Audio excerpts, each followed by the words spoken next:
Hi everyone, it's the Math Sorcerer here with Chegg. In this video, we're going to discuss series. Let's go ahead and do an example. Is this series convergent or divergent? If it converges, find the sum. So part A, we have an infinite sum as n runs from 1 to infinity of 2n squared all over 3n squared plus 1. And we have to determine if it converges or diverges. Solution. So the first test you should always try, even if just mentally, is something called the nth term test. Basically, you take whatever's inside your series, in this case, this is your a sub n, and you take the limit of a sub n. We have the limit as n approaches infinity of a sub n, but a sub n is equal to 2n squared over 3n squared plus 1. So if you take this limit and you get a number that's not 0, then your series is going to diverge. If you get 0, then no information. So in this limit, in the numerator, we have a 2 as the highest degree. Same thing down here on the bottom, we have a 2. So whenever the degrees match, the answer is the ratio of the coefficients, of the leading coefficients. So it's 2 over 3. And this is not equal to 0. So now you would say why it diverges. So it diverges by, and then you would name the test. So most books call this the nth term test. Nth term test.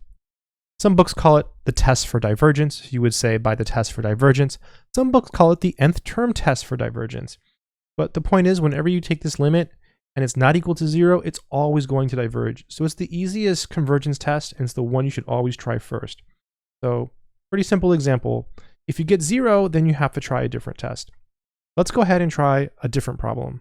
Part B, we have the sum as n runs from 0 to infinity of 2 times 1/2 to the nth power. Let's work this one out. Solution. So this one is a geometric series. Recall a geometric series has this form. We have the sum from 0 to infinity of a times r to the n. You can see in this problem that a is 2 and r is 1/2.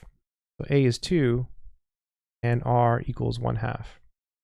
And there's something called the geometric series test, which tells you when this type of series converges or diverges. So this will converge. So converges if the absolute value of r is less than 1. And it diverges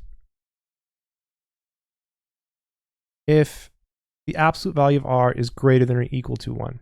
Okay, so in this particular case, we have r equals 1/2. So the absolute value of r is just 1/2, and it's less than 1. So you would say, so converges. And then you would name the test. So different books use different names. Most people call it the geometric series test. So by the geometric series test. You could also just say it's a convergent geometric series. That would also work. Now, the problem also wanted us to find the sum if it converges. So different books have different formulas for the sum. I'm going to show you the formula I use, which always works, and it's better because it doesn't matter where you start. So some books will have a formula when n is 0, some will have a formula when n is 1. So here's the trick. You take whatever number is here, and you put it where the n is, okay? So in this case, we're going to get 2 1/2 to the 0. So you plug in the 0, you plug in the number for the n, and that's going to go up top. So if there was a 1 here, you would get 2 1/2 to the 1. If there was a 3 here, you would get 2 1/2 to the 3. Then you divide, and it's always 1 minus r. I'm going to go ahead and write the r so you see it. So you plug in the number, divide by 1 minus r. Always works, super powerful. This is equal to 1/2 to the 0 is 1, so you just get 2 times 1 over 1 minus r. And our r was 1/2. So we get 2 over 1 minus 1/2 is 1/2. And then 2 divided by 1/2 is really 2 times the reciprocal of 1/2. That's really 2 times 2 over 1. We end up with 4. And so the infinite series converges, and it's equal to 4. This infinite sum of numbers is actually equal to 4. So again, just to recap, whenever you have a geometric series like this, and you can tell it's geometric because you have a number to the nth power, you basically look at your r. If your r is less than 1 in absolute value, the series converges. Find the sum, you take whatever number is here, you put it where the n is, and then you just divide by 1 minus r. If the absolute value of r is bigger than 1, then you just say it diverges, and in that case, you can't find the sum. Let's do another example. Part C, we have the sum as n runs from 1 to infinity of 3 times 5 halves to the nth power. Let's work through this one. Solution. So like before, we have a geometric series because we have a number to a power.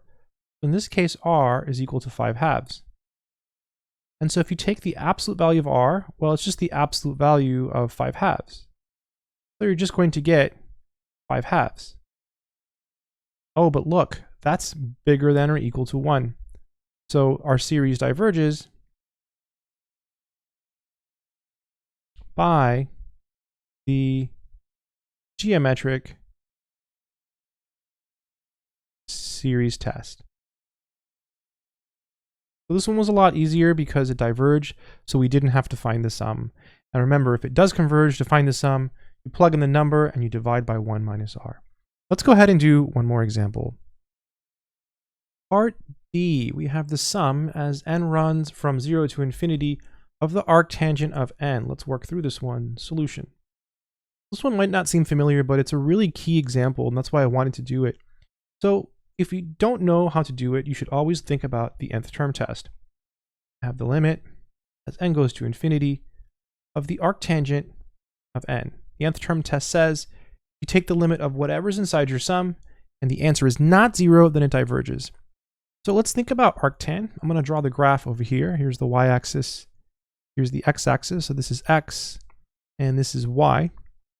So the graph of arctan is really cool. It has a horizontal asymptote at pi over 2, and it also has another one at negative pi over 2. And arctan just comes up a lot in calculus. So if I draw it here in red, it's going to look something like this. So you can see that as n approaches infinity, in this case it's x, but you can pretend it's n, your function is going to approach pi over 2. So this is going to be equal to pi over 2, which is not equal to 0. So it diverges. I'll say the series. So the series diverges. And again, you would just name the test. Most books call it the test for divergence or the nth term test. So by the nth term test. There's a lot of writing and explanation in these problems. Typically, when you say it diverges or converges, you want to have some type of justification for the problem. I hope this video has been helpful, and hopefully it's helped you learn some mathematics. If you enjoyed this video, make sure to check out more videos on Chegg. Until next time, good luck and take care.